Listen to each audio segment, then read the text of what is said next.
Let us talk about taking the product of complex number. Usually, product of complex number, normally if we had a plus b, we multiplied it by c plus di, we would have foiled this out well. When our complex number are written in polar form, say complex number 1 has r value of 1 and a theta value of 1, so it is written in this form, and our second complex number z that has different a different r, so we'll call it r2 and theta 2. So if we want to multiply z1 and z2, we just multiply, they are our value, and then inside the cosine we added the theta values, and then inside the sine we added the theta values. So let us multiply these two complex number in polar form.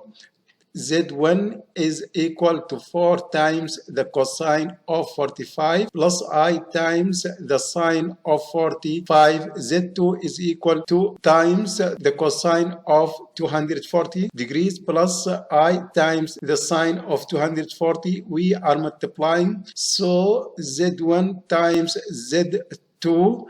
I am going to use my formula is R1 times R2, so 4 times 2 and then times the cosine. Now I added my angles, so 45 plus 240 and then plus I times the sine of 45 plus 240. So Z1 times Z2 is 4 times 2, which is 8 times the cosine of 45 plus 240 is the cosine of 285 plus I times the sine of 45 plus 240, 285, and that's how you multiply two complex number written in polar form.